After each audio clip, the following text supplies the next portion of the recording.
Good evening, Mrs. Wendy. Can you hear my voice? Is my voice clear? Unmute. Sorry. Yes, just taking Okay. myself off mute. Yes, I just can. taking myself off mute. Yes, I can. You can hear me clearly? I can, but I'm hearing a big echo. Some interferences?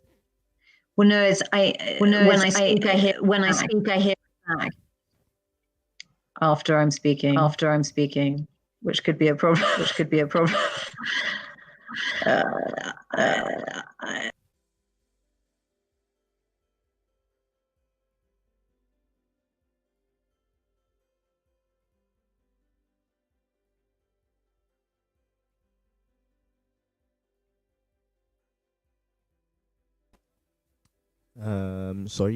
Sorry for the technical problem just now. What is it again, Mrs. Wendy?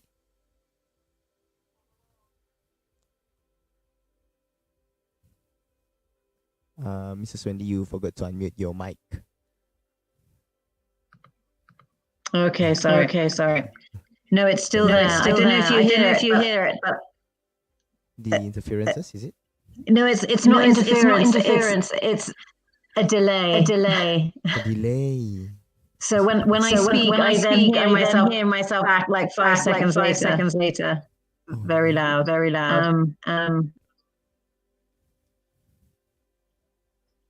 Uh,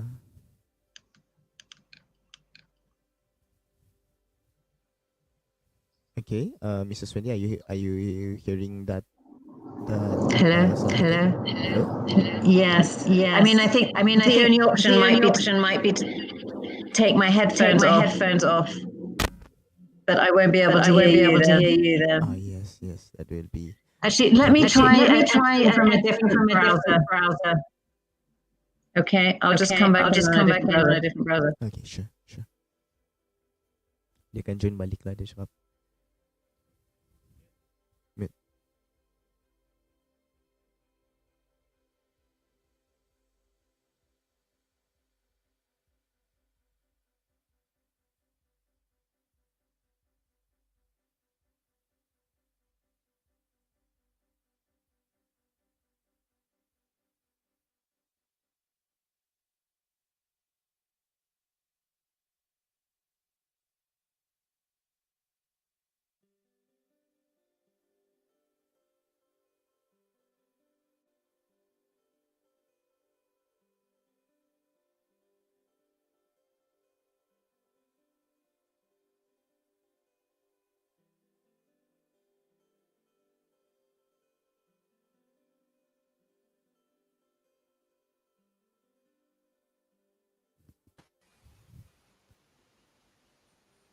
Hello, Mrs. Wendy. Are we? Can you hear my voice? I can hear your voice. Yes. Is the problem? The sound problem is occurring again? It is occurring again. It is I think what occurring. I'll have to do is my headphones off so I can't hear myself. That will be a problem then. Yeah, because. Well, I'll just try and manage. Let me see what my team can do about this problem. Okay. Otherwise, I'll manage. Okay.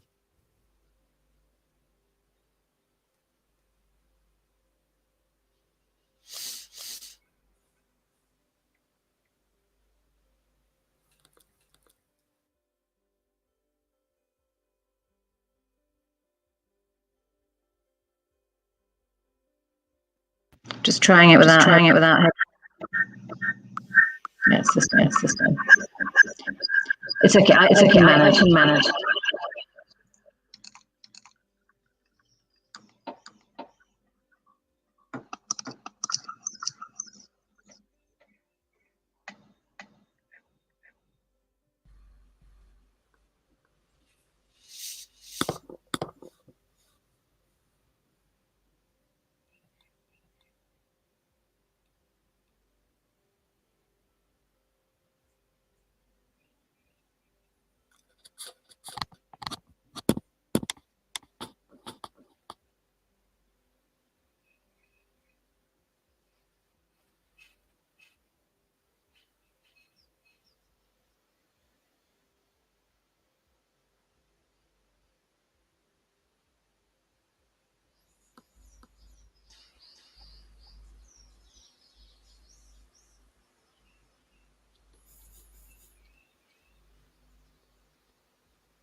Is the delay still there, Mrs. Welliot?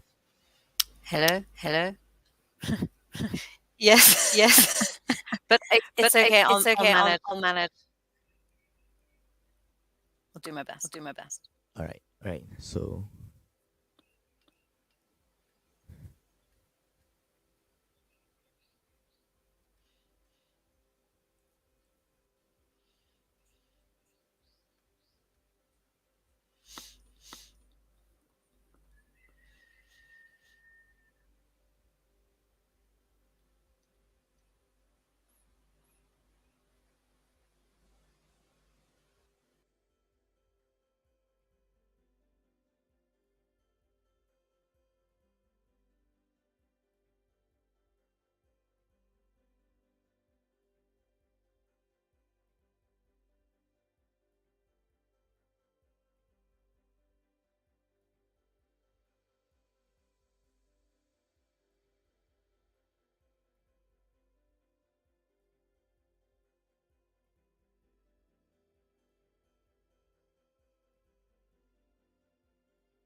Greetings and good evening, everyone. My name is Moran Goh Ket Eng, one of the College Representative Council of UITM Sabah, and I will be the moderator for today's webinar. So, first of all, I would like to give a huge shout out to the program director, JPK Darren, and his team for doing such a fantastic job in organizing this international webinar for you and me who are present here today.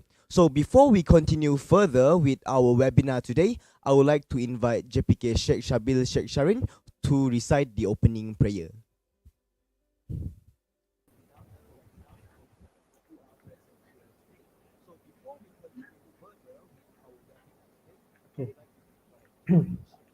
Bismillahirrahmanirrahim. Before we start our program, to those who are non-Muslim, you can recite your own prayer according to your respected beliefs.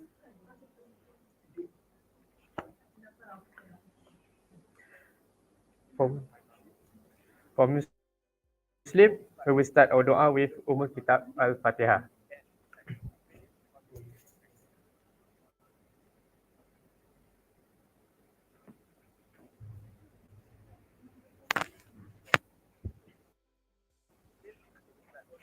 Bismillahirrahmanirrahim. Alhamdulillah Rabbil Alamin. Wassalatu wassalamu ala ashrafil anbiya wal mursalin wa ala alihi wa sahbihi ajma'in. Ya Rahman Ya Rahim. Ya Allah, we gather today to express our gratitude for your invaluable gift. Make us your servants who are always grateful, whether it is little favor, let alone a bounty that is abundant to us. Ya Allah, bless the journey of our Nature Campus program today. We gather today to gain knowledge, to develop ourselves as your servants whom you are pleased with. Ya Allah, bless our program. Give us your knowledge, shine our hearts with your light and guidance. Hopefully, with it, we can easily accept and appreciate and practice it. Ya Zal Jalali wal Ikram, grant us great health, strong mental and fitness, peace of mind, and strength and of spirit. Hopefully, with it, we will be able to face challenges, be competitive, and able to raise dignity of ourselves, family, society, and country. Rabbana atina fid dunya hasanah wa fil akhirati hasanah wa qina azabannar. Subhana rabbika rabbil izzati amma yasifun wa salamun ala mursalin walhamdulillahi rabbil alamin.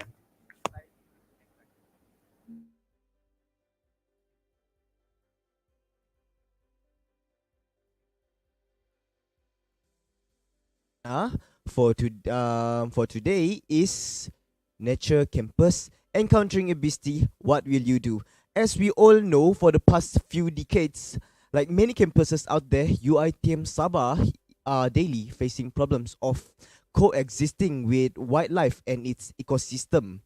The management has carried out various kind of initiatives to encounter this situation, this kind of scenario. However, it seems that its effectiveness only lasts as it is. But these scenarios are none to be blamed. Because no matter what, they were here first before us. So our best choice is to coexist with them. And for that, okay, but before that, we have to first know them well. That is why with me today, we have invited two highly experienced experts in this field to educate us and to give us inputs on our topic for today. So without further ado, I would like to welcome our first panelist for today, Mrs. Wendy Elliott. Mrs. Wendy Elliott is the Deputy Leader of the Wildlife Practice at the Worldwide Fund International. Mrs. Wendy works primarily on strategic design, implementation support, and evaluation of WWF's wildlife conservation portfolio, including climate adaptation and mainstreaming of WWF's gender policies at all levels. How are you doing, Mrs. Wendy? I'm well. Thank you so much for having me. Great to hear that. Do you hear me okay, or is there an echo? Yes, we are hearing you okay? Okay. Well, I'm excited to be here today, and I do still have an echo. I'm going to take my headphones off.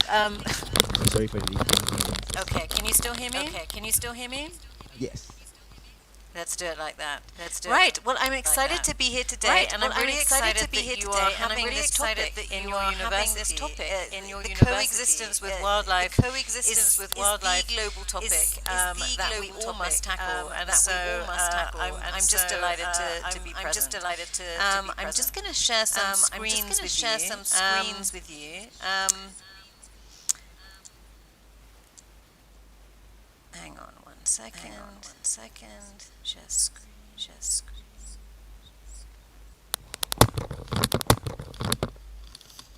Okay. Can you see that? Can you see that okay? I can see that okay. Great. I hope so. Okay. So before we dive right into what you do when you come across a beastie, I thought it would be useful to set the stage of this topic. You know, what is human-wildlife conflict? Why is it important? And what is human-wildlife coexistence? So, setting the scene, globally we're really looking at this becoming a very important topic. The direct impact of human-wildlife conflict is very severe in many parts of the world. Why is that? It's because we're no longer living separately. If you look on the left, human-dominated land in the world are just 18%. Areas largely devoid of people are around 26% of the globe. And so that leaves over 56% of the globe that is land shared by wildlife. So we have to find a way to coexist. What are some of the impacts, specific examples? Well, we see some of the compensation damages paid for livestock damage. That's 41 million US dollars paid in Europe over a period of 7 years. The average cost per year per wolf in Europe is around 3,500 just in compensatory damages. And it's not just economics that are important here. People and wildlife are killed as a result of human-wildlife conflict on a very regular basis. 121 people were killed by wild elephants in Sri Lanka in just 1 year in 2019, which led to the killing of 405 elephants. These are very high numbers. And then if you take it down to the level of snake bites and snake kills, that's could be up to 138,000 people killed annually across Africa and Asia. So we're really talking about a crucial issue for people. And further on your right, you can see losses caused by human-wildlife conflict. And these examples are for rural farmers, so people that don't have a big income. But you know, as much as $56 per capita lost by poor rural farmers in Nepal, and 73 US dollars cost of property damage per elephant per household. So those amounts may look small to us, but they're very big to the people who are living in these areas. Okay, so what are we really talking about at a global scale? I mean, if you start with that orange pillar in the middle, the impacts of human-wildlife conflict are the things that are very visible. Crop damage, property damage, livestock damage, human loss of life and injuries, all those things are the visible impacts of conflict. But they're caused by things that are less visible, you might not realize. So what is causing these human-wildlife conflicts? It is the loss and fragmentation of habitats. It's when wildlife lose the places they normally live that they are forced often to move into more human-dominated areas. It's blocking of wildlife corridors. So wildlife habitats now are much more fragmented. They're islands often amid a sea of human uses, and they need to move between those islands. So if we block those corridors, those movement pathways, then they will be forced again into human areas, and that's when the conflicts come. But there are a lot of other pressures that drive human-wildlife conflicts. Invasive species that may take the natural food sources from wild animals, again causing them to come into human areas. Economic hardship, even natural calamities can exacerbate conflict. Sorry to interrupt, Mrs. And then looking further away, the drivers of those pressures are even more significant and hard to deal with. So that's human population dynamics, human resource requirements, land use change, extractive industries, linear infrastructure. All these things are the drivers that cause those pressures that lead to those impacts. So in the solution, we need to look not just at solving the impacts, but looking at the pressures and the drivers as well. And this isn't, obviously this is an issue in your campus, and this is why you're having the discussion today, but it's not just an issue for you. This is a global issue with impacts all over the world. Here are just a few of the examples of the species that are impacted by conflict all around the world. And what are the impacts? What are the direct costs to communities? I mean, these are the things that are visible. It's damage to property, as you see there. It's human loss of life or injury. It's disruptions to farming activities, as you can see over on the right. Actually, a relatively common occurrence in India. And the devastating loss of crops. I mean, a herd of elephants can eat an entire community's crops in one night, and that for communities that have limited savings, that can be obviously devastating. But it's not just the rural communities that are impacted. Human-wildlife conflict is a big issue for commodity production as well. That's a herd of elephants in a tea plantation in Assam. Actually a relatively common occurrence. And the elephants don't eat the tea, which is good, but they do move through the plantations and cause a lot of damage to property and cause a risk to security of people. And in other cases, obviously, wildlife do eat the commodities that are grown, and that can cause significant losses in productivity for commercial producers. And then on the right, you can see the Sustainable Development Goals. This is what the UN has adopted, all governments of the world have adopted as the things we need to do collectively to sustainably develop into the future. And human-wildlife conflict impacts almost all of those SDGs. So it's really a very comprehensive issue that deserves a comprehensive response. Okay, so that's the problem. But then how should we move forward into unlocking the solutions? And the good news here is that there are fantastic ways we can move from conflict to coexistence. And the key to making that happen is really a holistic approach. I think, as WWF, we've done a lot of, sort of almost knee-jerk measures to try and, it's like a sticking plaster on the issue. You put up a fence or you use some technology, but it doesn't, unless you have a holistic approach, you won't solve the issue in the long term. So what we use now is this framework on the left. It's just a very simple way of making sure we're covering all the issues and all the angles that we need to really get a long-term solution to move from coexistence to conflict. And that starts on the top right there, understanding the conflict. You can't solve the conflict unless you understand it. And that's really, looking at where the incidents happen, why they're happening, the regularity, hotspots, community perceptions, everything in that context is important to know so you can effectively design a solution. And then the big piece is down there in the green, prevention. What are the measures that we can put in place to ensure that conflict incidents don't happen, that we prevent them before they occur?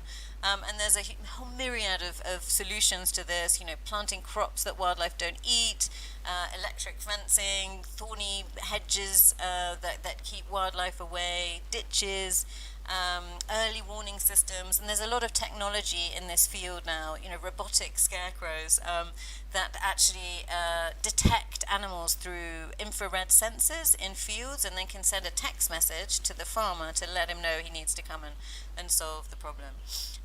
And the scarecrow is one of the most ancient human-wildlife conflict mitigation measures in history. I think it was first used by the ancient Egyptians, and so having a robotic version is quite a nice way to turn the circle.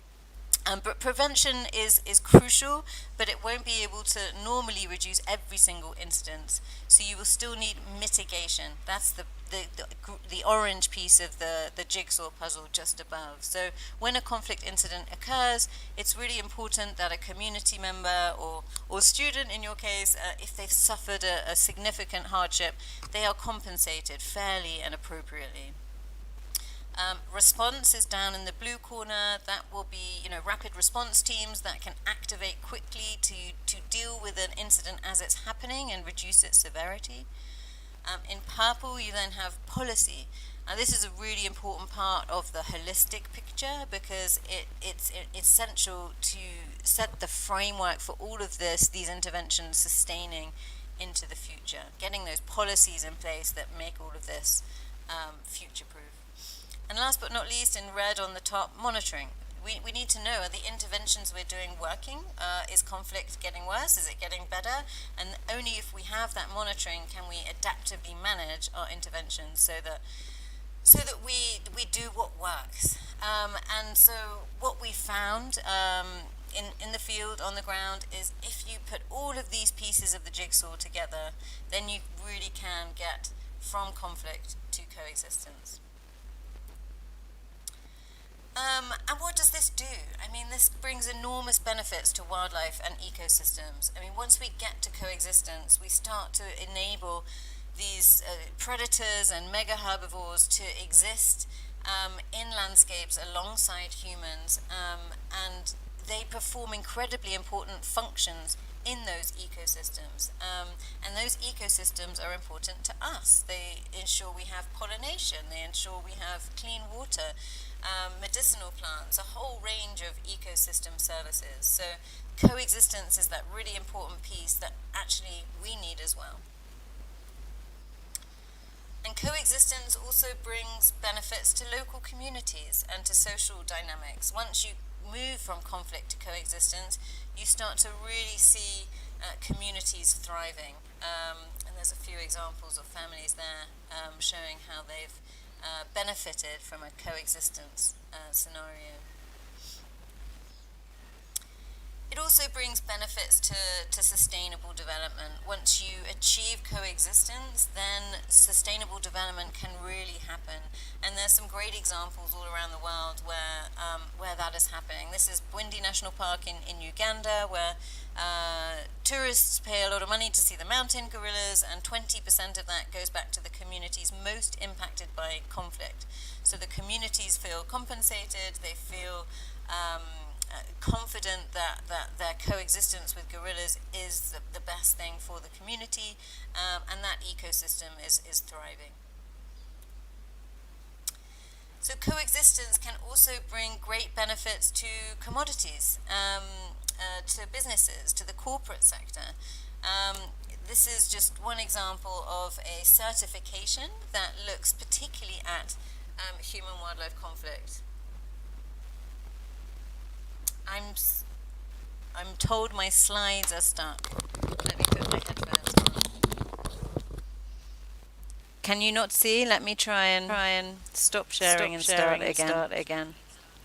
Yeah, we cannot really see your slide just now because we tried to remind you of it, but you're not. I couldn't. Sorry. You didn't see any of the slides yet. We are. Your slide is pretty much stuck on the first slide only. Oh. Yeah. Okay. Let's try again. Okay.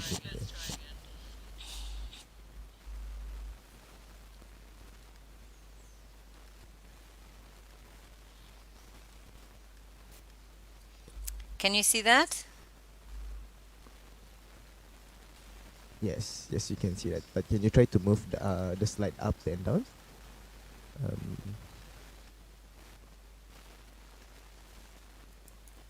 Is it moving? No, it's not. It's not moving. Okay.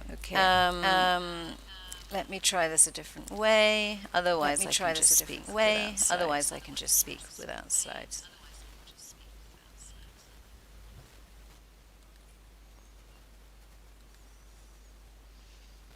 Give me 1 second.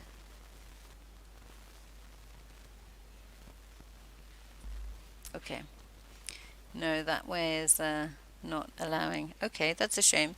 Maybe I'll just try try one Mr. more. Sandy, maybe we can try by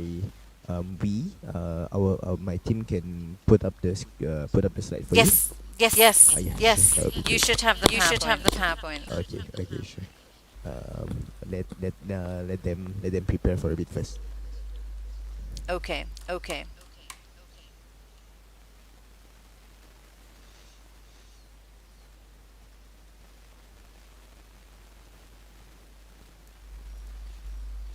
And I can keep going while we do that. Or actually, we have a short video we can show Yes, while sure. we're waiting to set that up. Yes, while we're waiting for that. Yes. So this is just a short video that tries to set the scene for the human-wildlife conflict and coexistence scenario. So let me see if this will work. Give me one second.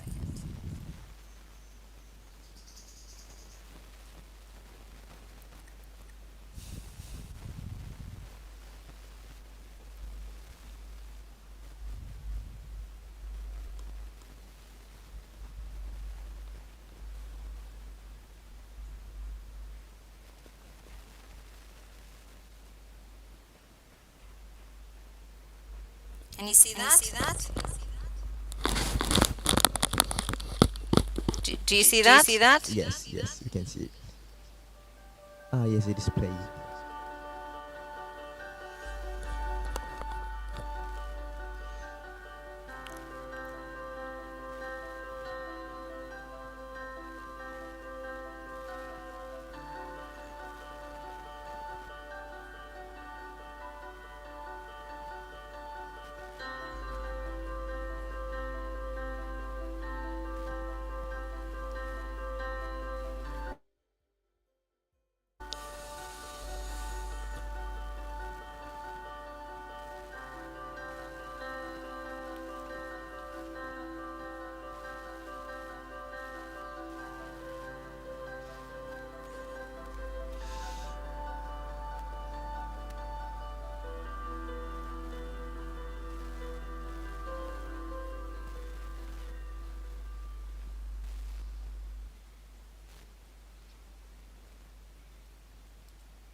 Great. So I was going to share that at the end. Any news on the slides? Yes, we are still working on it. It is about to. Let's give them 1 more minute.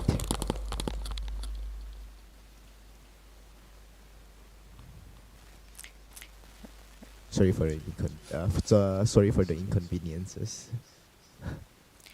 Let me just try one more time. If I do it this way, does it move through? Yes, it is moving. It is moving right Okay. now. So maybe it's when I go on screen.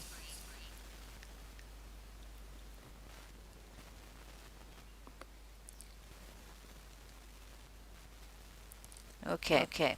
Let's try Mr. this. Sandy, you can continue with your slides. Okay. So I'll try not to repeat myself.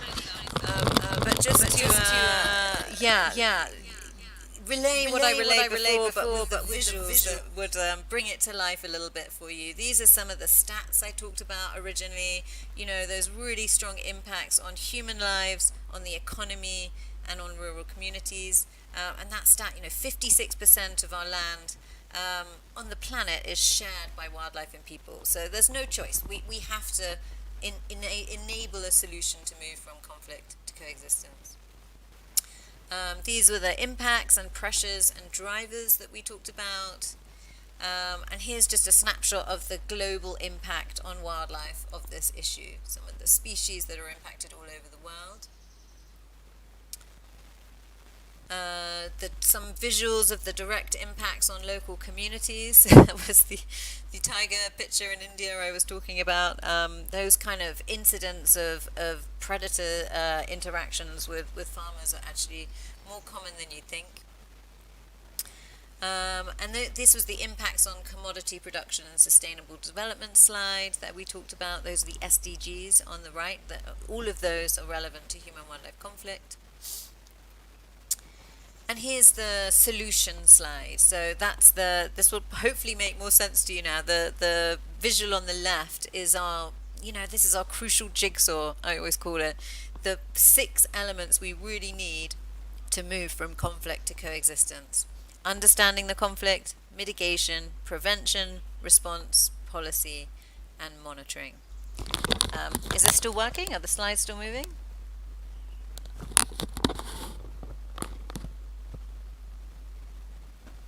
Your Yes, slide is I moving. think so. Great. Okay. So, that's the slide on the benefits to wildlife and ecosystems that we talked about, the benefits of coexistence to local communities with those stories I mentioned,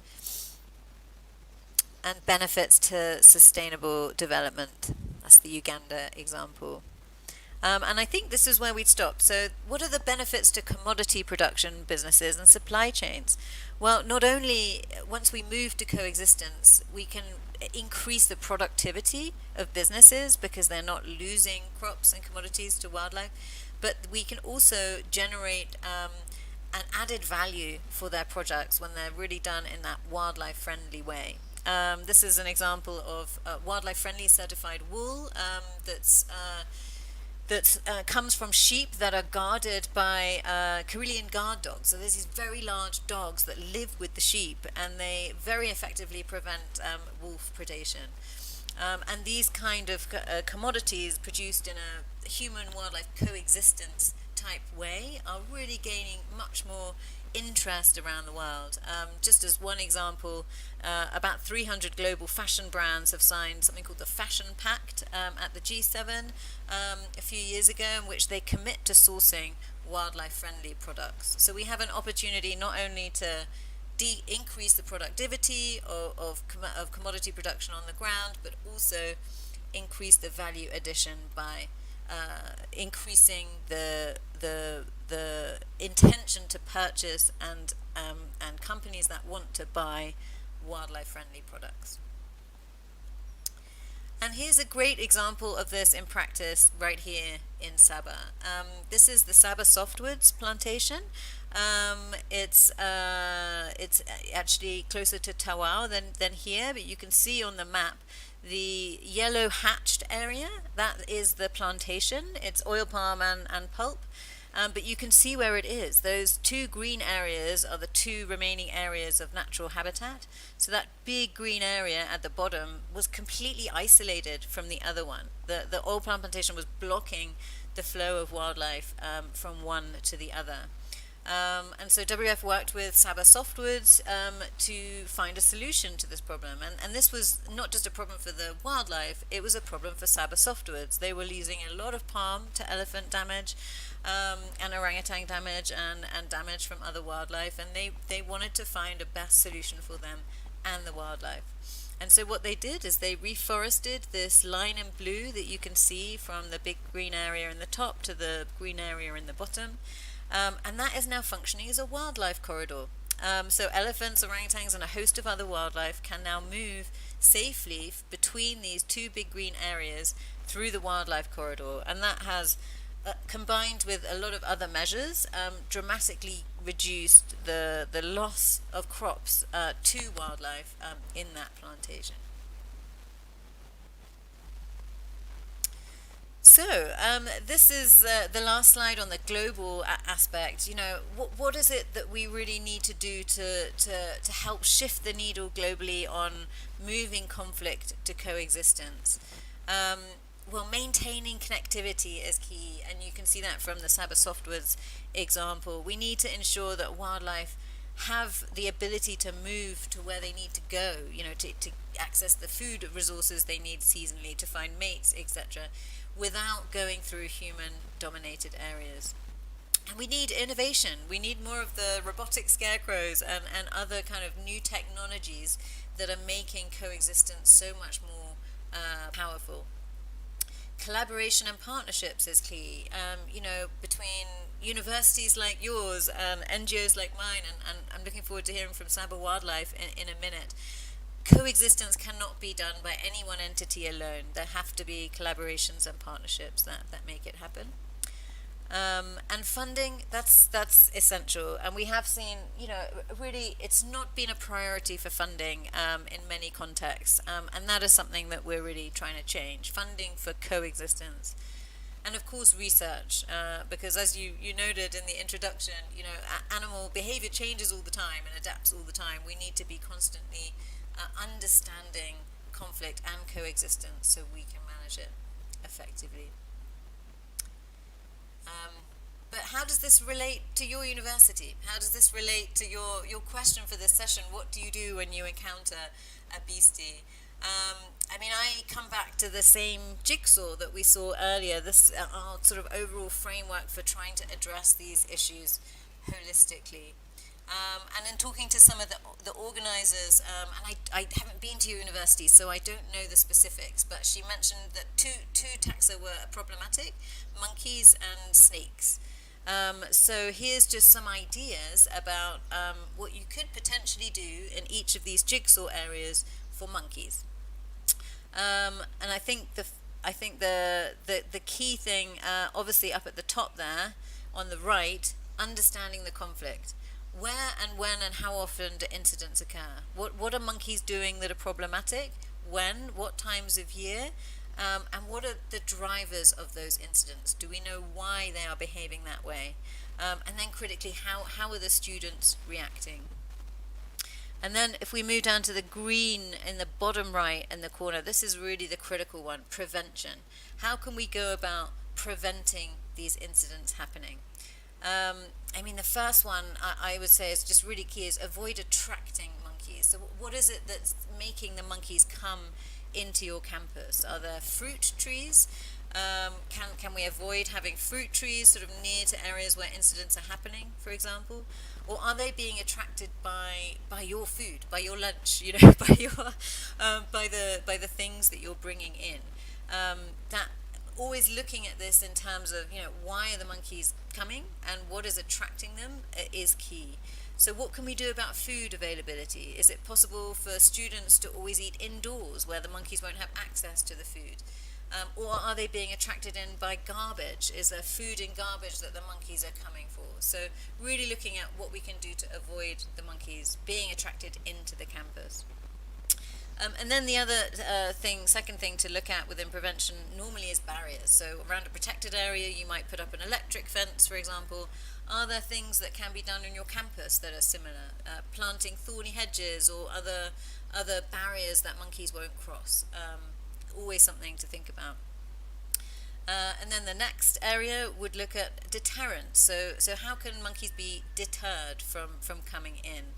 So often we use acoustics, so you can play very loud noises, or even the sounds of predators actually has been done in other places. So playing the noises of leopard and other predators of monkeys can make them go away. Even putting scent of predators of monkeys can actually deter monkeys sometimes as well. Flashing lights and of course the obvious chasing away or slingshot, in a severe example. And early warning systems can be very helpful with these deterrents, because you've really got to try and deter the monkeys away before they really get stuck into whatever has attracted them there in the first place. And then there's the classic thing of trying to make that interaction a bad experience for the monkeys. There was one example from Ireland where they had problem with foxes coming eating the chicken eggs. And so they actually took the chicken eggs and emptied them out and filled them with mustard, which is a very spicy paste. And the fox, obviously, once he'd eaten the mustard-filled eggs, didn't come back anymore because it was a bad experience. So is there ways of I don't know what is attracting the monkeys, but if it is food, making any food that they would have access to very spicy, a lot of chili, they won't like that. If they had a bad experience, they will not keep doing the bad behavior that they are having. And in the worst kind of scenarios, you may need to relocate problem animals or troops. to a different area. And there are good examples where troops of baboons or even gorillas actually have been relocated into more wild areas and have been followed and have done very well after the relocation. In terms of mitigation, the orange one, just above prevention, I think ensuring students that lose food have alternatives is a good one. Response down in the bottom would be making sure that there are good first aid facilities on campus, just in case there's any incidents that result in any harm. Policies, I mean, that would be an interesting one to explore. What kind of policies could the university have that would really help solve this problem in the long term? Are there policies on how garbage is managed? Garbage is often a real attractant for wildlife. So making sure all garbage is locked away safely where it's not accessible to wildlife could be something. And then last but not least, monitoring at the top on the left. So keep documenting incidents to understand if your interventions are working. And then I just did a similar thing for snakes. So what can we do on snakes? And I think, really for me with snakes, the most important one is the one on the top right, understanding the conflict. It's really important to know your snakes. Know which ones are venomous, know which ones aren't, and you don't need to worry about. Know their habitats and their times of day that they're more likely to be around, the seasons when they're more likely to be around. If all students are really aware of any snakes that might be in the environment, which are dangerous, which aren't, and how to avoid them, then we do we'll have the biggest impact really in getting to that prevention, which is down in the green on the bottom. So for snakes around prevention, I mean, the number one rule is never handle, threaten, or attack snakes. Particularly, well, this is a rule for all snakes, but particularly if you don't know what kind of snake it is, right? So if you don't know your snakes. Most snakes do not want to bite. They don't want to attack you. They will normally try and move away. So just really, yes, never approach, never handle, never try and threaten snakes when you can. And then same with the monkeys. We need to avoid things that might attract snakes onto your campus. So again, don't leave food unprotected because this will encourage rodents, which is what the snakes will come to eat. Clear rubbish and undergrowth from around the buildings. So, don't have piles of rubble or even sort of big bushy areas. Those can be ideal places for snakes to live and hide in. And if moving around at night, always use a light and prod with a stick. I don't know how severe the snake problem is, honestly, in your campus, but if it is severe, wearing appropriate footwear and clothing is also important. And again, education of all students is key. And then when we get to the response part of the jigsaw, rapid response from experienced snake handlers is key. Always have, if this is a big problem, make sure you have someone on speed dial who can come and effectively remove a snake. There must be people, and I'm sure Sabah Wildlife has them and could talk about this soon, that are effectively able to do that, and that really can reduce severity of incidents. First aid, of course, again, is important. Then on policy, what can be done on policy around this issue? Maybe incorporating snake awareness into some of the curriculums could be a good way to move forward. And as with the monkey example, keep documenting incidents to really understand if interventions are working. Okay, that's it from me, and I apologize again for the technical hiccups, but I hope you could hear me and follow me. And again, I just think it's really exciting that you are engaging on this topic. And I met some of your students at the Asia Parks Congress that recently happened.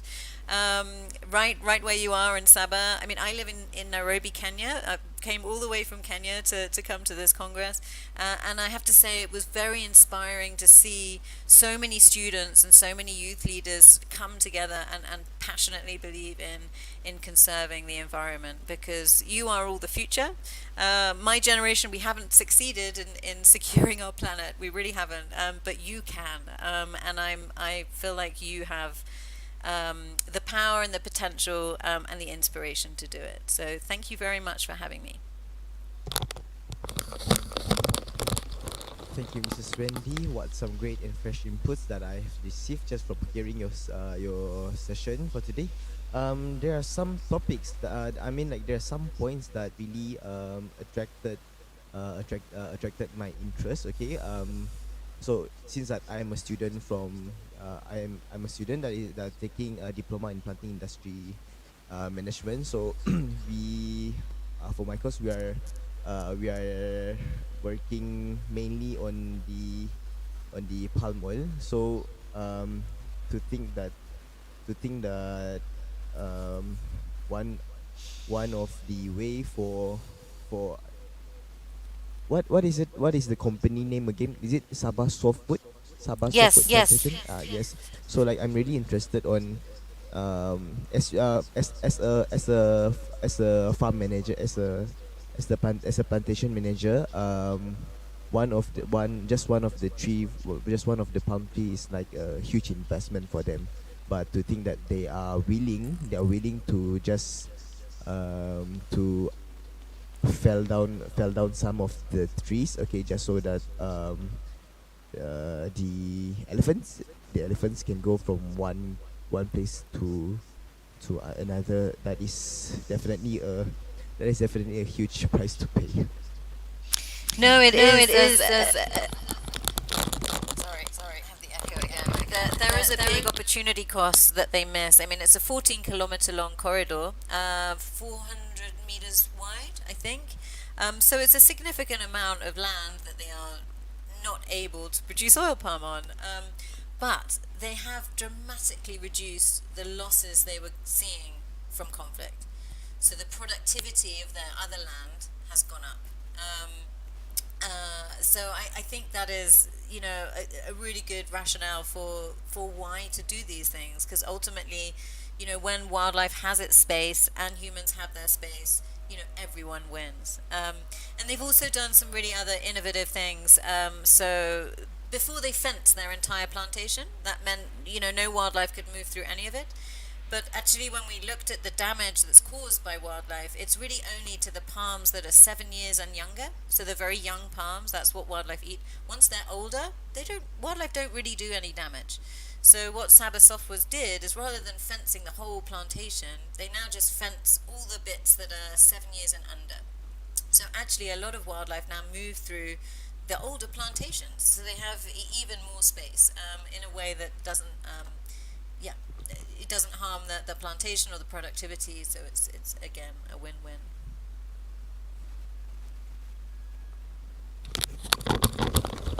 Okay, that is something new. That is something new for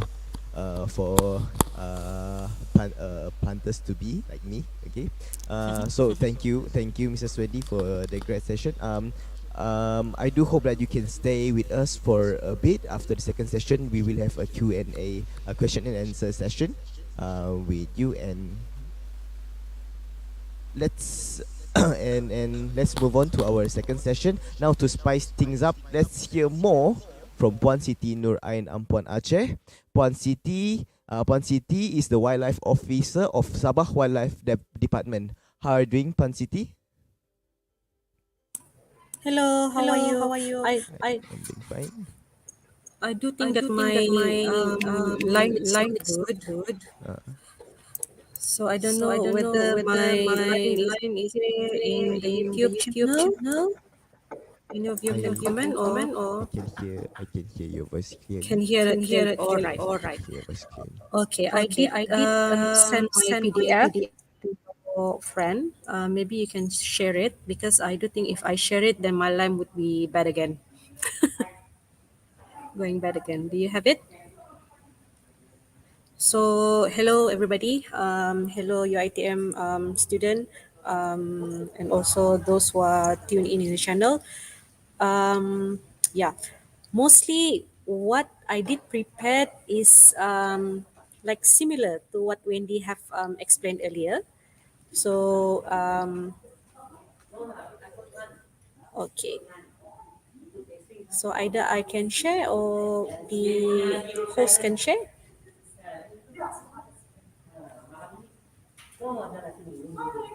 Let me try to share first lah.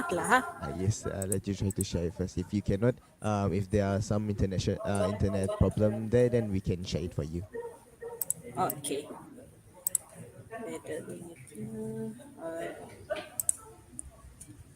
Okay, this one.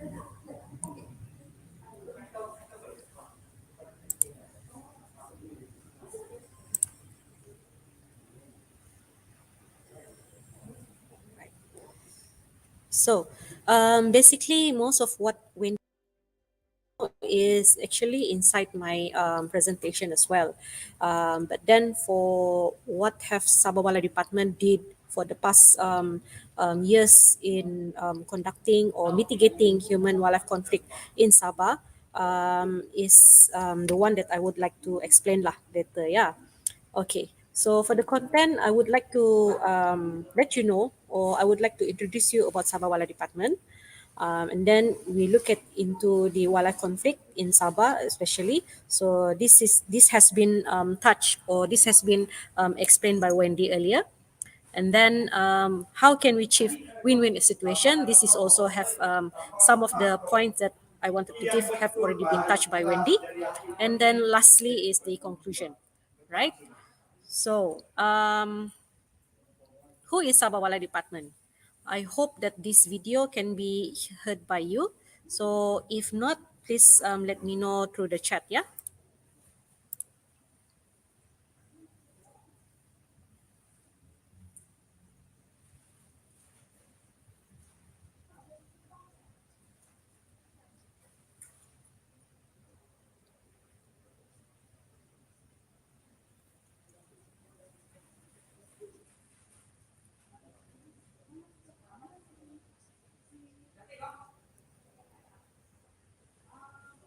Okay. I do think that in the YouTube channel, my video is not moving there. So let me stop sharing this first and then go back to share a video file, yeah?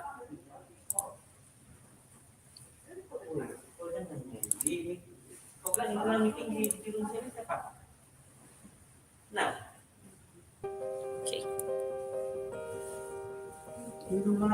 Sabah, Malaysian Borneo, is one of the most biodiverse places in the world.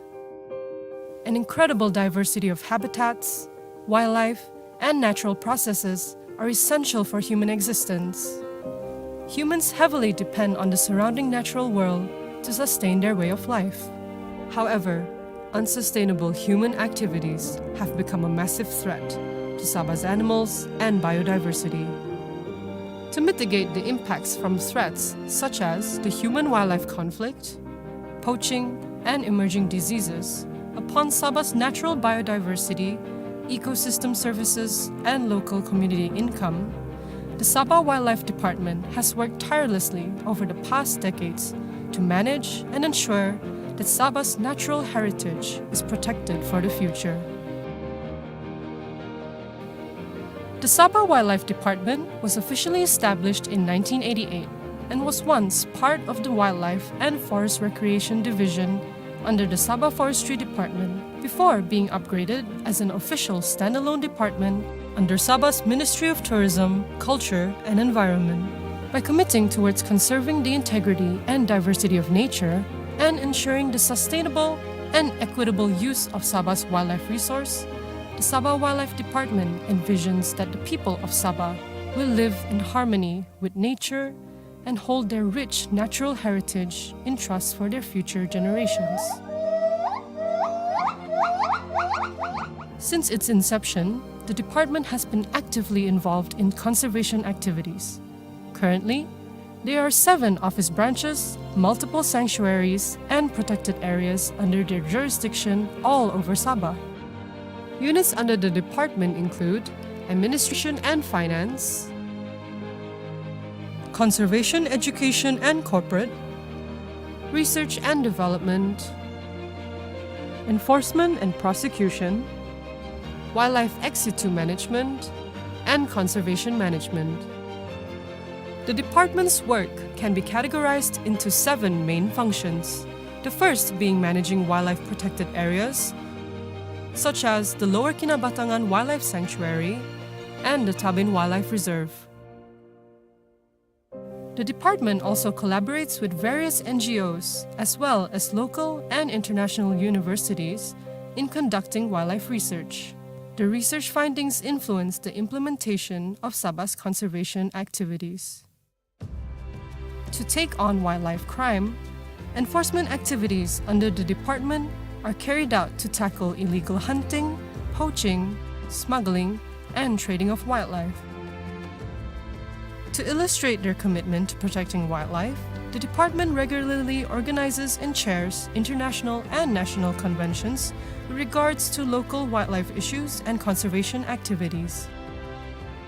Wildlife action plans have also been laboriously developed to act as a framework for policymakers, government agencies, private sector business, NGOs, and the general public to abide by, so that Sabah's endangered animals can be protected before the impacts of unsustainable human activities push them towards extinction. Next, the department promotes and regulates the use of wildlife through the execution of certain strategies such as encouraging wildlife-based and community-based ecotourism, as well as promoting certain commercial farming of wildlife for the domestic and international markets. Lastly, the department pushes the important wildlife issue by carrying out public awareness programs through campaigns, online forums, social media events, and school talks, as well as empowering local communities and other wildlife stakeholders to support and contribute towards wildlife protection and conservation programs through trained and appointed honorary wildlife wardens and wildlife guides. The department also introduced the 5R concept, which stands for Reduce, Reject, Rethink, Report, and Remind, and it is used to advocate the Protecting Sabah's Wildlife campaign. All in all, the ongoing efforts taken by the Sabah Wildlife Department highlights the importance on saving our natural heritage and by promoting their 5R campaign. Sabah Wildlife Department aims to not only protect and conserve Sabah's wildlife, but to also sustainably manage its resources for the benefit of all Malaysians and the global community as a whole. We come all the way from 1988 in managing and protecting the wildlife of Sabah. We have done so much, but that is still not enough to protect the future of our wildlife. I encourage all Sabahan to become honorary wildlife warden to assist the department in managing and protecting the wildlife of Sabah for the benefit of the present generation and the generation in the future.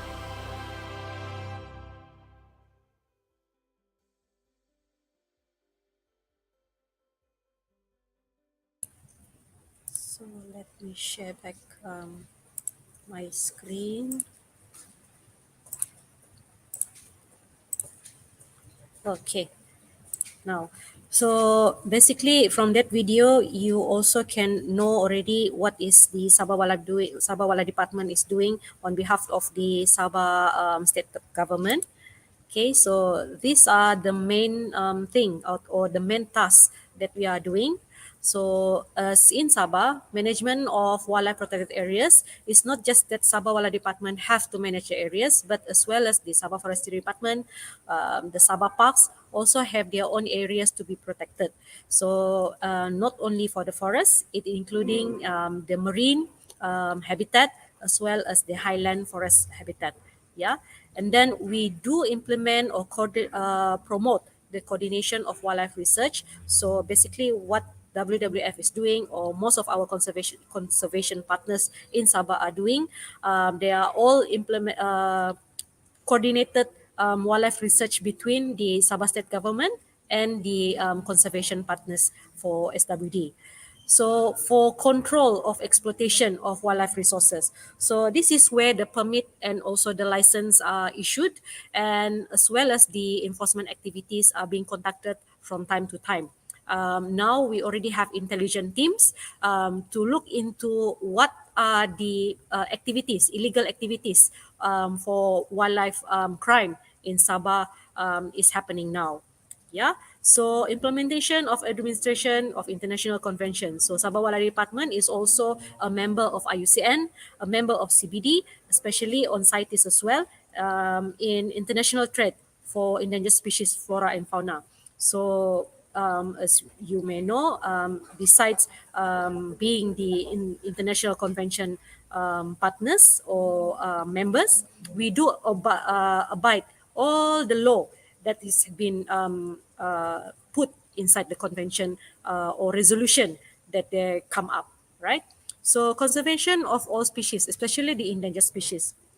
In Sabah, we have the wildlife conservation enactment where we give the protected species listed inside the enactment, as well as how to use it in a sustainable way. So we have the regulation for wildlife conservation and the enactment if there is any people or wildlife crime has been prosecute inside the our court, then we use the enactment to look into what are the penalties that can be put into them. Yeah.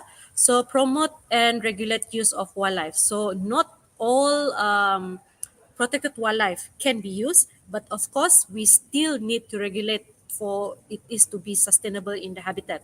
So what we do is that, especially for the swiftlet, so we do promote, but then we still need to have a guideline so that the use of wildlife is sustainable in Sabah.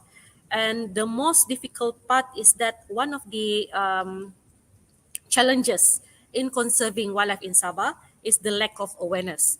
So that is why public awareness is one of the step for us to really protect the wildlife in Sabah.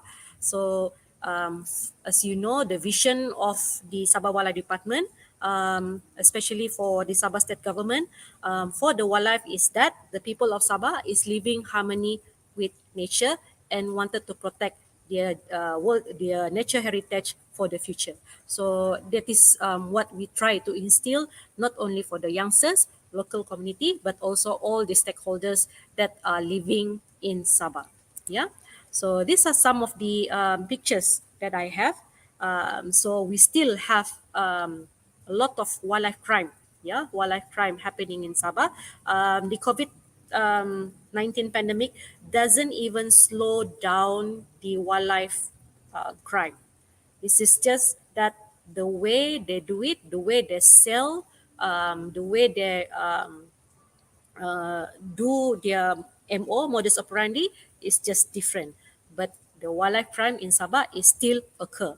Yeah. So I do think that most of the student here, there is 198 student online. So if you have any question, then you can just chat through the live chat lah, yeah. Okay, so we look at the human wildlife conflict. I've been told that UITM do have conflict with monkeys, do have conflict with snakes, but it is not only you. Okay, the whole Sabah has the same problem. Yeah, and then some of the district part of Sabah face much more difficult situation lah. Yeah, just like what Wendy have said earlier, in the northeast part of Sabah, it is more on the elephants. Okay, and then for the people who are living nearby the water system or our big channel of water, then it is more on the crocodile. Okay, but why is it happening? So as Wendy said, is a loss of habitat, and also the food resources is already being reduced. So there is also a habitat fragmentation between what we have now. And then most of the habitat has been damaged as well. So now we are looking at how to restore all the habitat along the river so that the wildlife can move from one forested area to another forested area.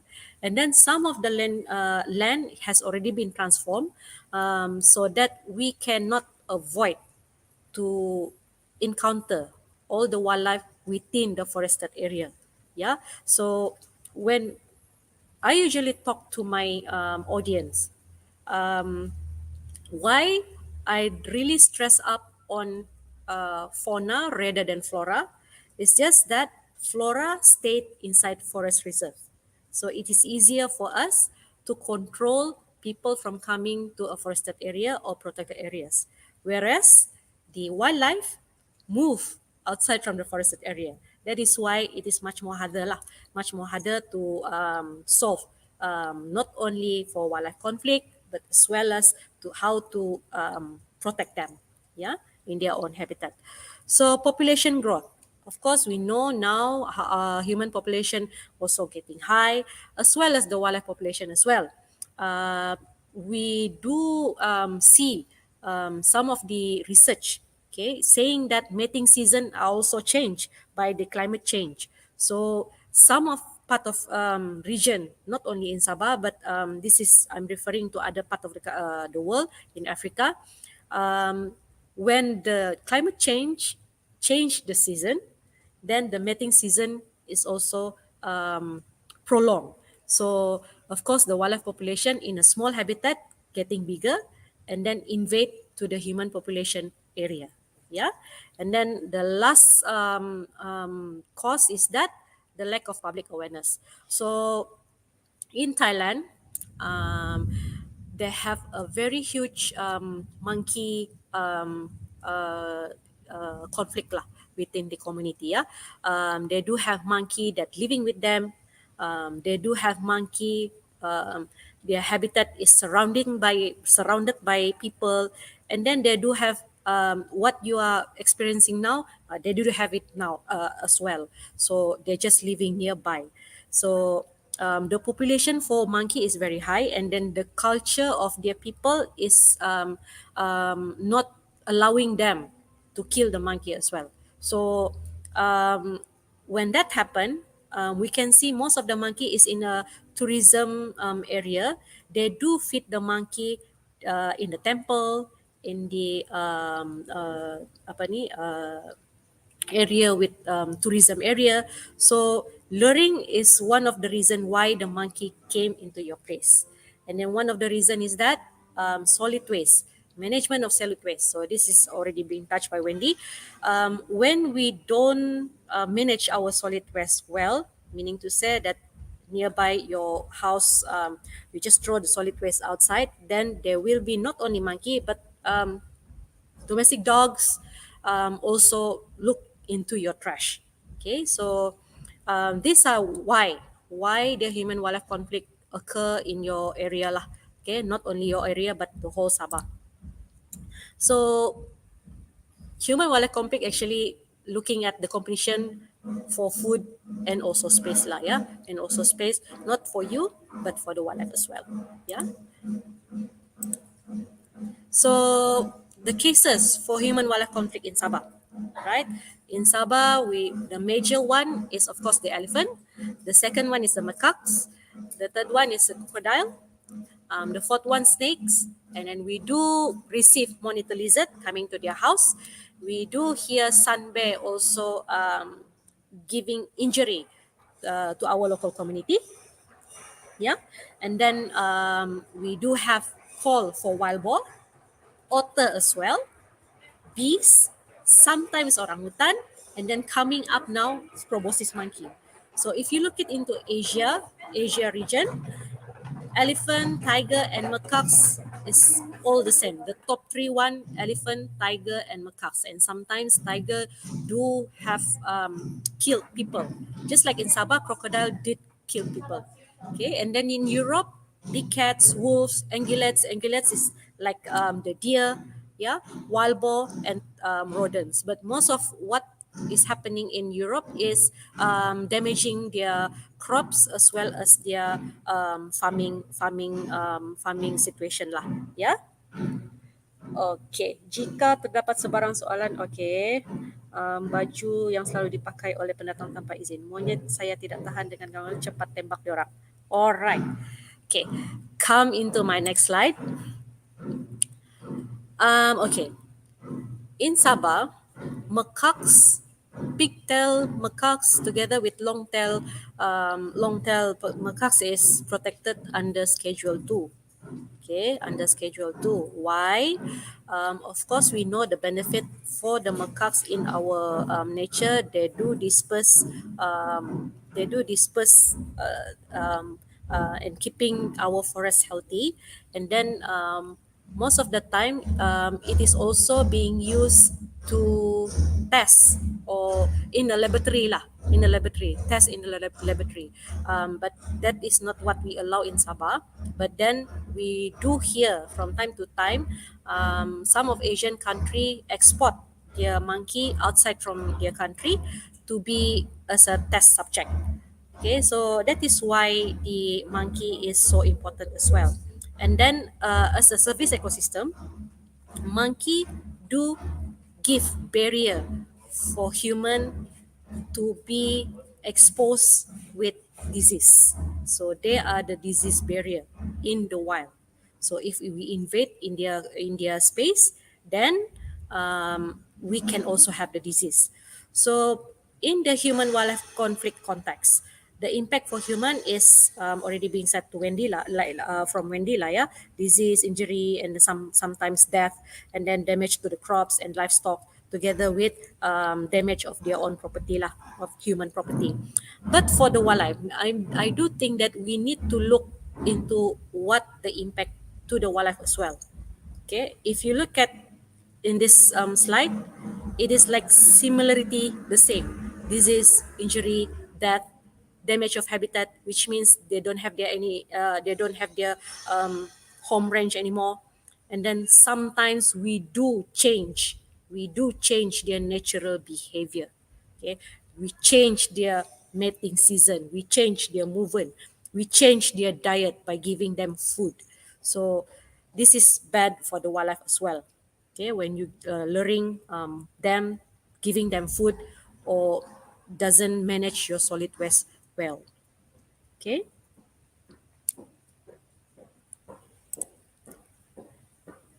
Alright. Boleh buka bundle sudah tu monyet. Gara-gara banyak cuci pakaian orang. So yeah, monkey are very naughty. Yeah. But then how to achieve win-win situation? Of course, we are much more clever than the wildlife. So it is very crucial for us to think how to have the win-win situation. Yeah.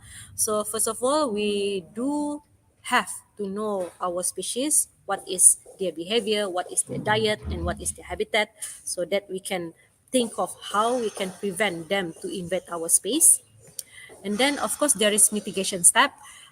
Usually for wildlife department, when we have when we have report from the public that they have human wildlife conflict, in KK alone, we only have 7 ranges. Yeah, 7 ranges do have a lot of district to cover.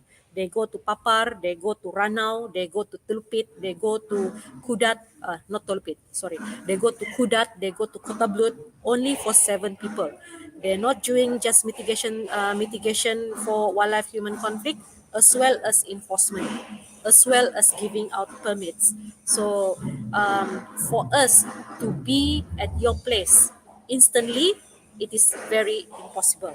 So what we do is that every time that we hear any complaint coming from the public, yeah, we can go to their place and then investigate. For monkey, we set up a trap. Okay, we set up a trap and then giving them food inside the trap and then leave the trap alone.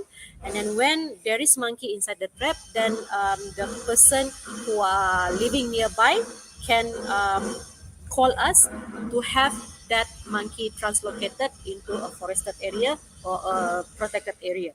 Yeah, but then in section 39, section 39, the public must have their own fence or barrier to mitigate their place or their house as well.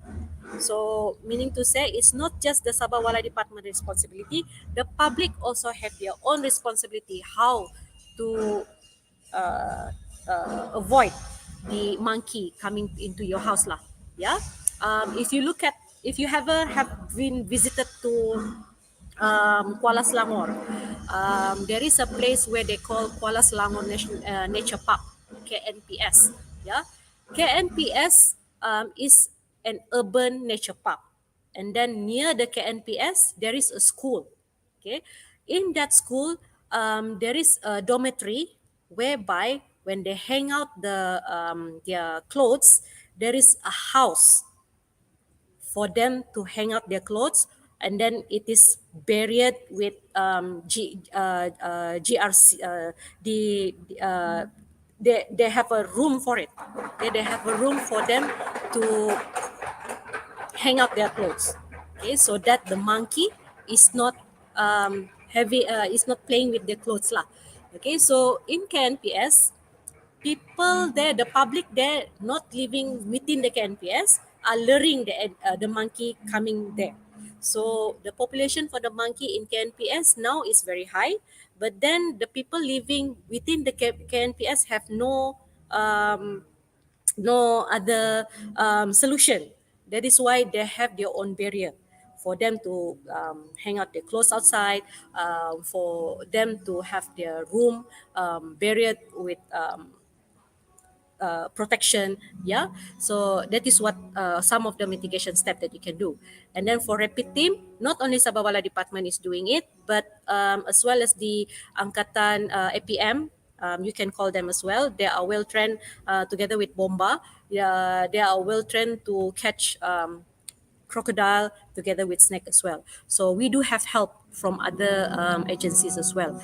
Yeah, and then in Sarawak for sanctuary, they translocate most of the problematic monkey or most of the problematic wildlife to a place, to an island in Sarawak. They put it in the island, so the problematic monkey, if there is too much of them in one area, then they take the monkey to go to that sanctuary.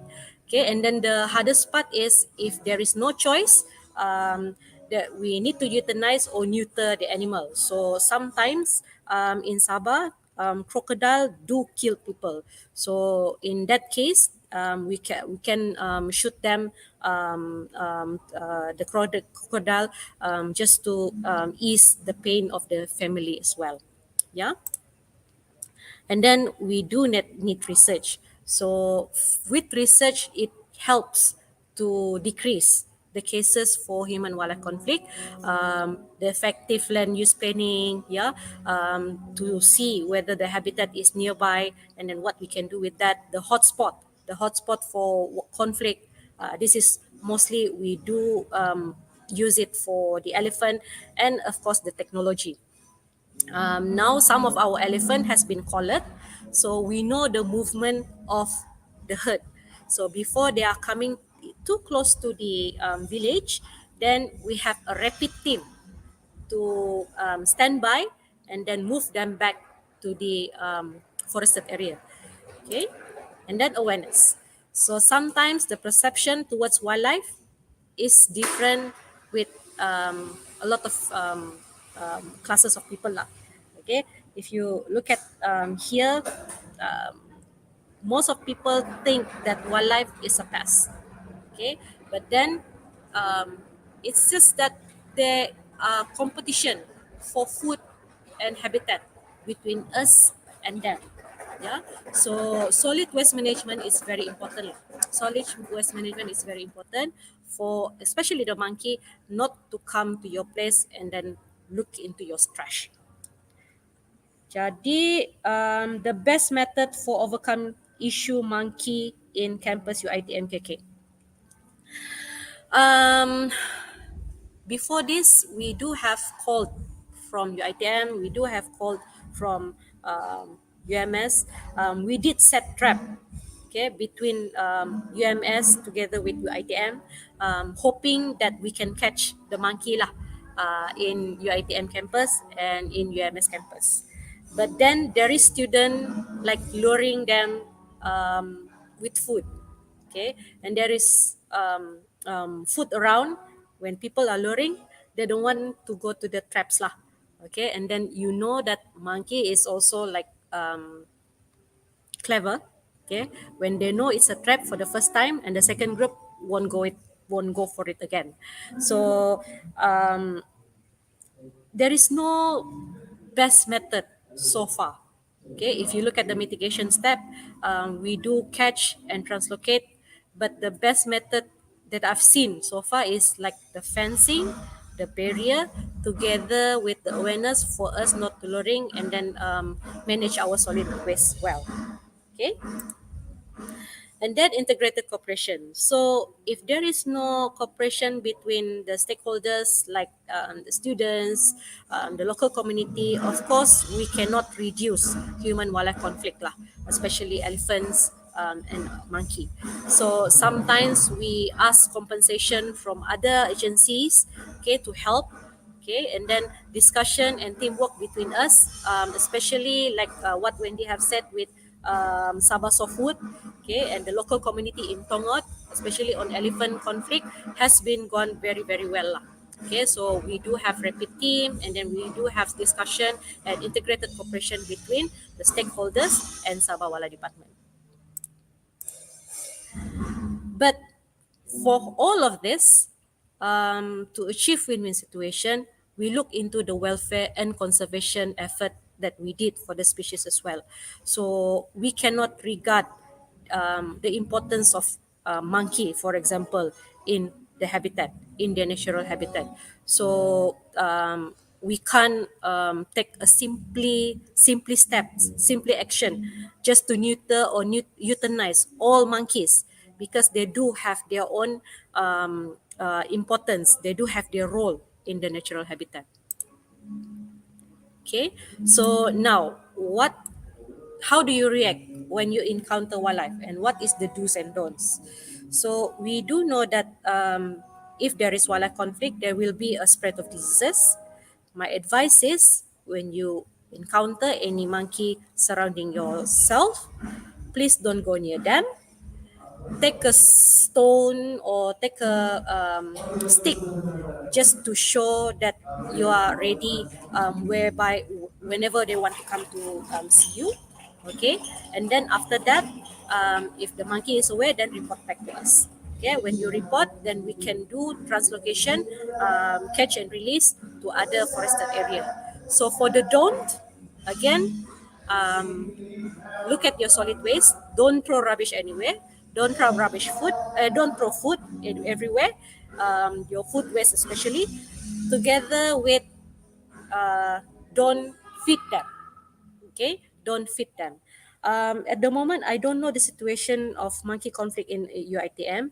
If there is a forested area there, I don't know if we can lure them back into the wild, because I don't know whether the habitat that they are in now is enough food for them. If there is enough food, I'm sure they don't come out from their habitat. And then we can look into the population as well. So if the population is too high, they might need to be translocated to other forested area lah.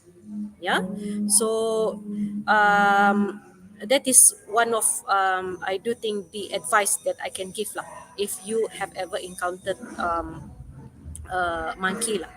Yeah. So again, I would like to conclude is that wildlife is not a pest. Okay, we are far more better than that. We do need to manage them in a good way. Okay, give them space. Okay, give them space. If they encounter to our house, we do need to protect our house. Okay, we do need to protect our house by having a fence. Okay, having a fence, close your door or close your window at all times. Don't leave your window open.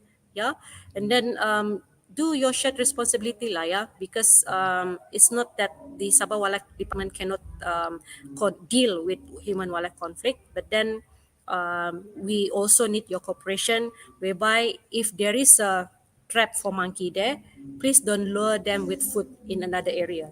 So, okay, and then of course we know every wildlife in wildlife that we have also beneficial to human, and then again coexistence is the key lah, is the key to live harmony with nature. Okay.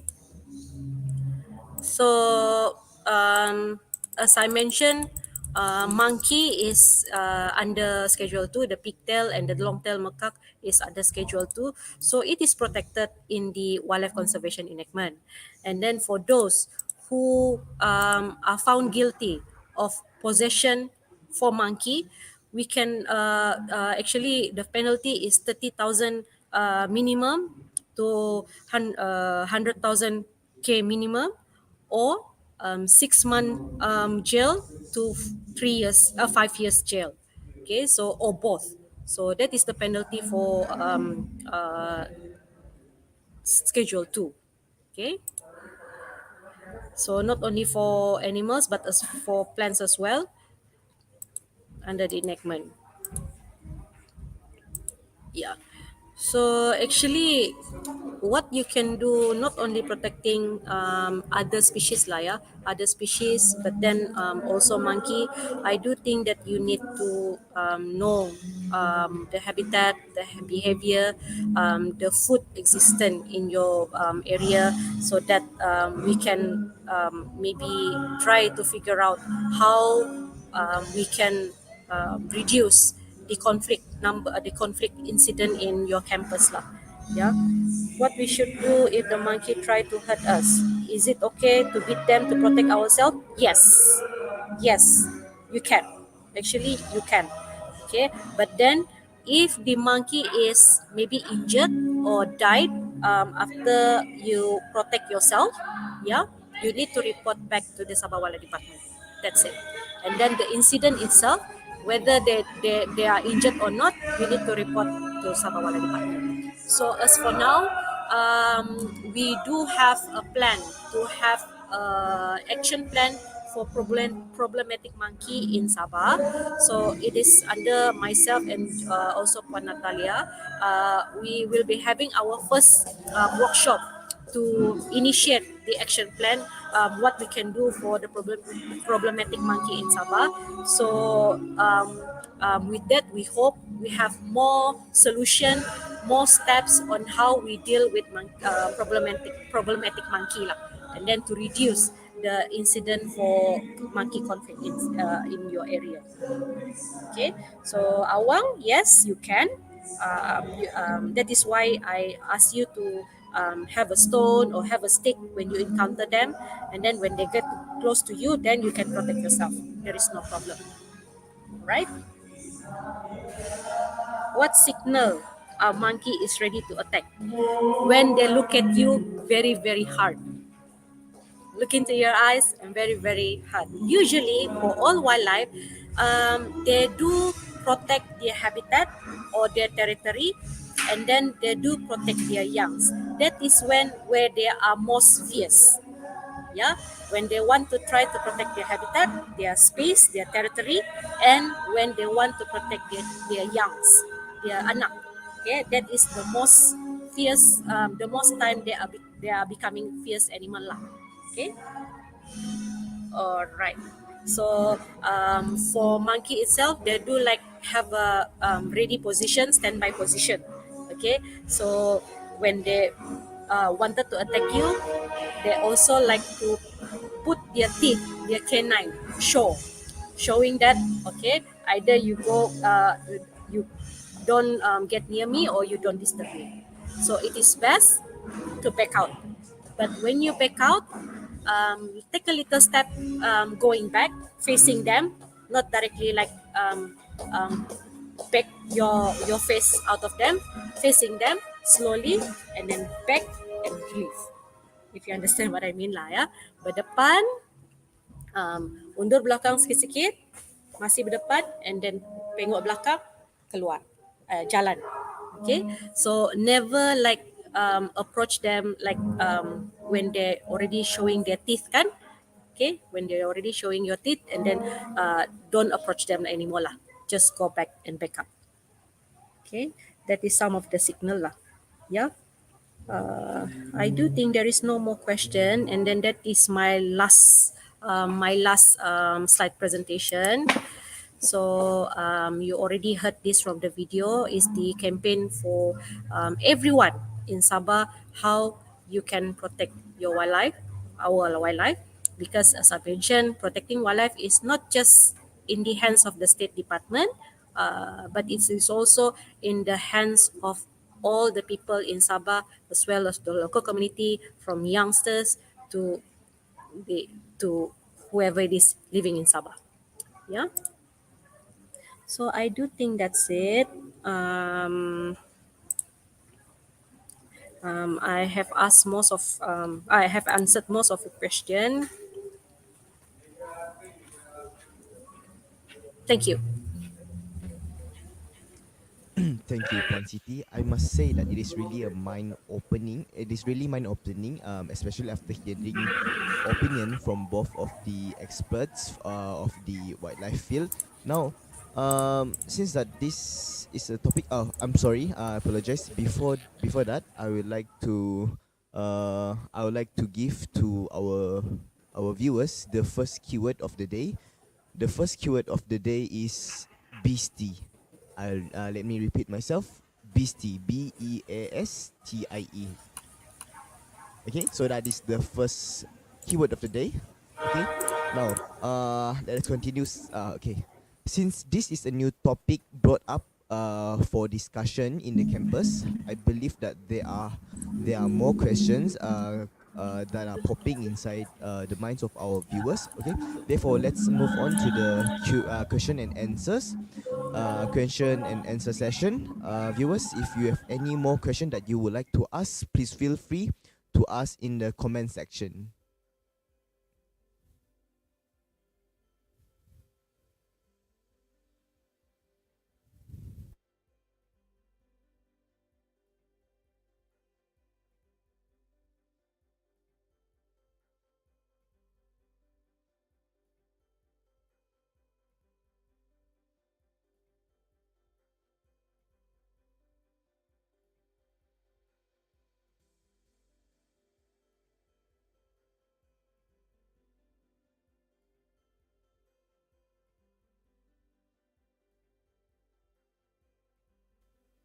Viewers, if you have any question, you can ask at the comment section. Okay, just feel free to ask. It is definitely a golden opportunity for you to for you to get some opinions from the experts. Okay, the first question from Fatih Nadia Afrina. What can Malaysian youth at least do to preserve the remain of flora and fauna from going extinct, in spite of the level of awareness among Malaysian that are considerably low?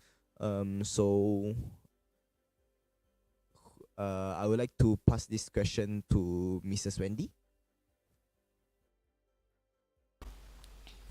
Thank you. I mean, it's a great question, and I think it's the question, right? Because we are in an extinction crisis at the moment. We do a report every year, as WWF, a Living Planet report, and the latest statistic was that we've lost nearly 70% of all wildlife around the world. So, yeah, your generation and the youth of today are the people who can turn that around, who can bend that curve from wildlife in steep decline to starting to come back up again. And there's many things you can do, from engaging with the wildlife around you in a way that promotes coexistence through all the solutions that we've been talking through today. from being politically active and really trying to push for the policies and in government that will be supporting wildlife conservation. But just as important as your vote nowadays is your receipt. It's what you buy. Everything that we buy on a daily basis has some impact on wildlife and the environment. So choosing to buy products that are sustainable, so are certified. So if it's a wood product with Forest Stewardship Council, or for oil palm, RSPO, those kind of things can really, really help you. Have a smaller footprint on the natural world, and therefore, enable the natural world to flourish and be positive for wildlife.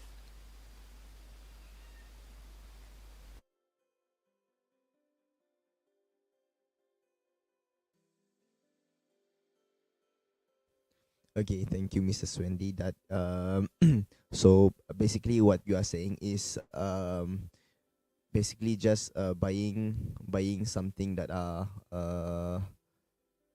animal friendly product, is it? Yes, and supporting animal the friendly, animal or friendly. have to echo again. Yes, sustainable products. There's many things. What we buy, from our shampoo to our lipstick to our body lotion to the food that we eat. All of that, where it's produced, where it's grown, has an impact. And there's a huge potential now to choose products. When you're in a supermarket, choose the product that has a sustainability certification, so that will have had less of an impact on the natural world, and then you lower your footprint on it. Pin soalan si pin soalan si Hai si Hai.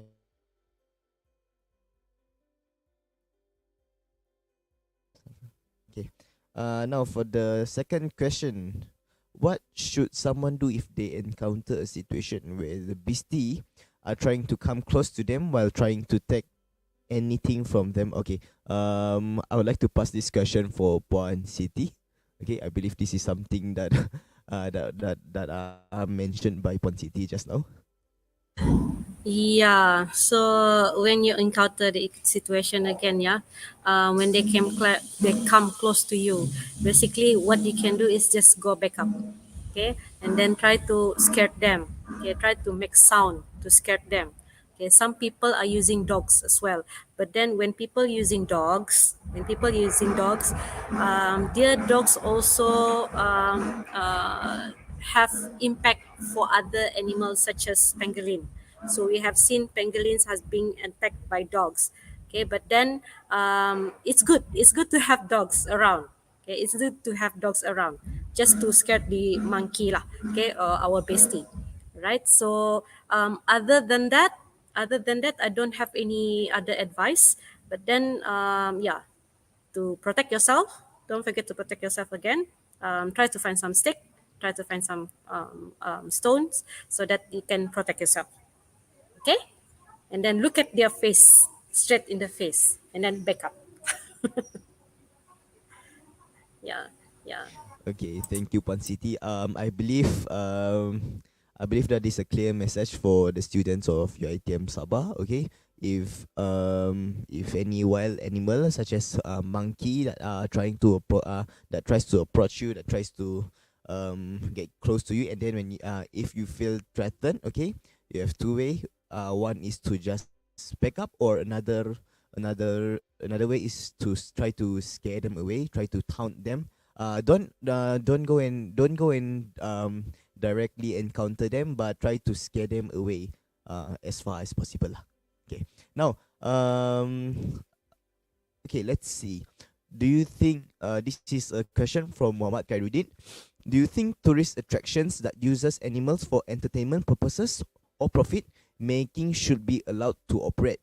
Based on your okay, I believe this question until should be allowed to operate. Okay.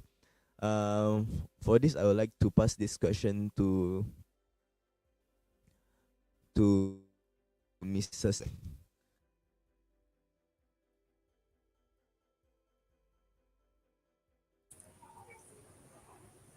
Um, okay, maybe I try lah, Wendy. Yeah. I do think there must have a guideline whether you want to use animal for entertainment or other for profit making. So if you look at modern zoo now do have animals that are as captive by a company for profit making.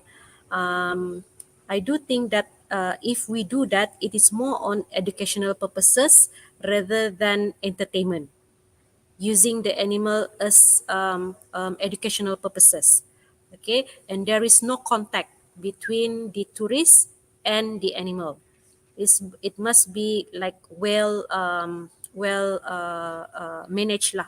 There is no contact between tourists and also the wildlife, because this is to avoid um, disease transmission, and then to avoid any other cost lah by the wildlife or animal to the tourists as well. Okay, so again, welfare of the animal must be take care of by the company or the agency. So they should have a very fine line on how you want to have animals for a profit making. Yeah.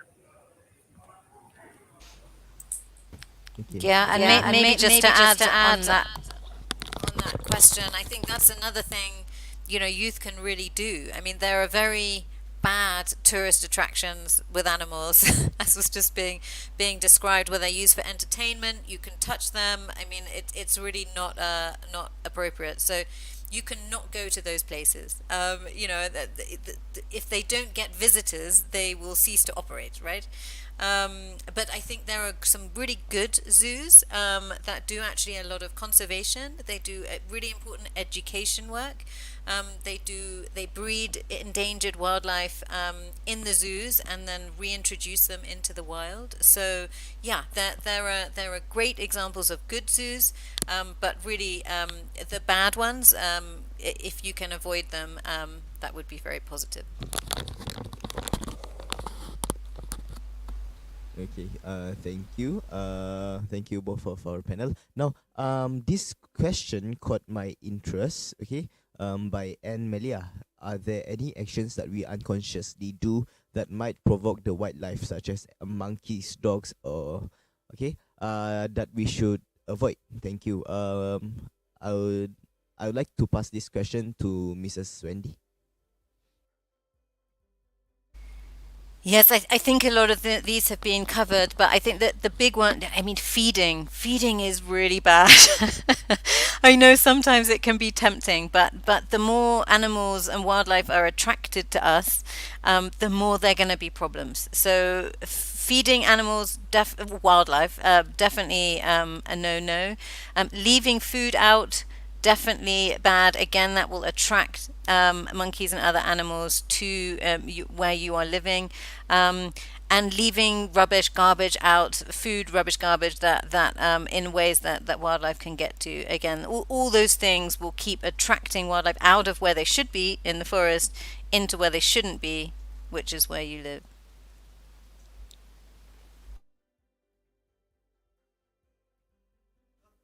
Okay. Thank you, Mrs. Wendy. Now moving on to another question. Okay. Is there by Lisa M. Okay, let me show you the question. Is there any possibility that captured wild animal that's supposed to be released be killed? Okay. This point have been said by Puan Siti just now. So I will let Puan Siti to take over this question. If the okay, if you are talking about the monkey, we captured the monkey. Of course, the first thing we do is that to screen their health. Okay, when they don't possess any like malaria and so on, then we can release it. So we approach the rescue, rehab, and release steps lah Okay, so if be killed, I'm not sure how this situation can occur. Maybe what you mean is that when we release them and they be killed in the new place, is it? Okay, there is chances be killed by other species, but then usually when we release it into a protected area. So protected area by the Sabah Parks or Sabah Forestry Department or Sabah Wildlife itself. Okay, so the possibility for them to be killed in forested area, I don't think it's high lah. Okay, because we have enforcement activities, patrolling within that area as well. Yeah. Okay, thank you, Pan City. Oh, there's another question by NQ. Okay. This question is this question is for Miss Ponsiti. Okay. So it is stated that there are only 7 rangers throughout Sabah as of right now. Why is the number so low when Sabah has a lot of area to be preserved? Okay. For the 7 ranges, it's just the West Coast Wildlife Office have the 7 ranges, but the West Coast Wildlife Office have jurisdiction in a lot of other districts, such as what I've told you now lah, in Papar, in Spitang, in Kota Blut. Okay, they have a lot of district to cover. Okay, but then within our enactment, we also appoint honorary wildlife warden to help Sabah Wildlife Department or the Sabah State Government. And then for those who are working with PDRM, with custom, okay, with marine police, with Sabah Forestry or Sabah Parks are also can help in looking at our preserved area. Okay, so it doesn't mean that the only 7 ranges throughout Sabah. Yeah, 7 ranges is just for the West Coast, but then they do have a lot of work, such as mitigation of human-wildlife conflict and so on. But then for enforcement, they do have helps from other agency as well as honorary wildlife warden. Okay. Okay. Thank you, Pan City. So actually there are quite a lot of rangers out there, but for the West Coast district, there are only 7 lah. Yes. Okay. I get it. So this is the last question. This question is from me. Okay. So I've there are situations, okay, where the students they have tried to they have tried they have tried everything, okay, that they can. They have closed their windows, they've thrown their garbage out of their room, okay. Their rooms are definitely clean, okay, because I'm talking about my room lah. Okay, but still the monkeys they tried to invade my room, but luckily not much of damage lah have been done to my room. But still, maybe we are talking about this is a situation where those wildlife they are desperate. So what kind of actions that can be done? Because I heard something from, is it from One City or Mrs. Wendy, about um the lack of resources, the lack of food that they have in the surrounding area. So what kind of actions that can be taken dealing with this kind of situation where the wildlife are this desperate? Yes. Yeah. So if you have ever visited Sepilok Orangutan Rehabilitation Center, we do have platform for the wildlife, for orangutan within the forested area. So we leave the food inside the forested area in a platform for them to have their food, because at that time for rehabilitation program, they don't know yet how they are learning their step on how to search for food inside the forest. That is for the orangutan case. But for in UITM, I do think there is lack of food inside their habitat, And then the number two is that maybe they have high population in a very small habitat. Okay, so competition is that too. So either we translocate them to minimize their population. Maybe I don't know whether this can work or not. Okay, whether this can work or not, but it may have bad impact as well if you have a platform far away from your place for food for them to look at. Maybe is that is one, but then the effect from that, we still don't know. It hasn't been done before for a monkey. We usually just trap them and translocate them to other places. Okay, so yeah, I do know it's very difficult for you to deal with the monkey that maybe try to find their way in to sneak into your room. But then if let's say we want to decrease the population, then we need a cooperation by everyone not to give them food outside from the cage, outside from the trap. Okay, okay.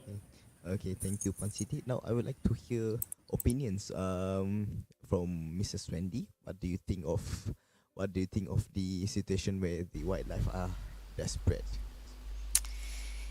I mean, I think Prime City's covered it really well. I mean, it sounds like a situation where there's not sufficient, either not sufficient habitat, or the population of monkeys is too big. And that would be the key thing to understand. You know, what is the real situation? I don't know if you do surveys of the monkey population and the habitat, and look at really what can the habitat support. And so, yeah, depending on what the answer is, if it is an overpopulation, then relocation is a good option. But you do sometimes get cases where just certain troops of monkeys, they just form a habit of being very associated with humans. You know, once they get used to easily finding food where people live, I mean, they might continue just doing that because that's their habit. That becomes their habit. So yeah, in those cases, again, translocation can be the solution. But also, I would say, you know, this does really raise the importance of us collectively securing sufficient healthy forests for wildlife. You know, the more extent of well connected forests that there are in Sabah, the more the wildlife will stay in the forest and leave you alone. And you know, there's some remarkable work going on by the Sabah government and many others to do that. And I think that's yeah, really talking about how youth of Sabah can really help. I mean, you have some of the most spectacular wildlife in the world. I mean, most other kids around the world would kill to be in your situation with the wildlife that you have. So, yeah, playing a role in securing and connecting your natural forests, that really is the long-term solution. Yeah. Okay, thank you, Puan Siti and Mrs. Wendy. Now, hence with our last question being answered, I must say that I'm deeply grateful for this wonderful evening filled with great input coming from both of our wonderful panelists. Now, before that, this is the second keyword for our viewers out there. Okay, the second keyword is encountering. Okay, let me repeat. The second keyword is encountering. ENCOUNTERING. Encountering. Okay, that's our second keyword. Mrs. Wendy and Pon City, your generous thoughts and inputs are very much appreciated. Our international webinar today has now come to an end. And before we call it a day, let's take a photo together.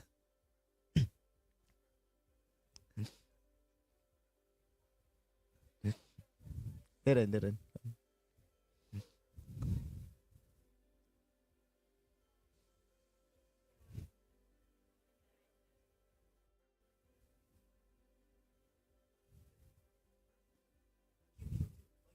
Okay, jap. Okay. One, two, three.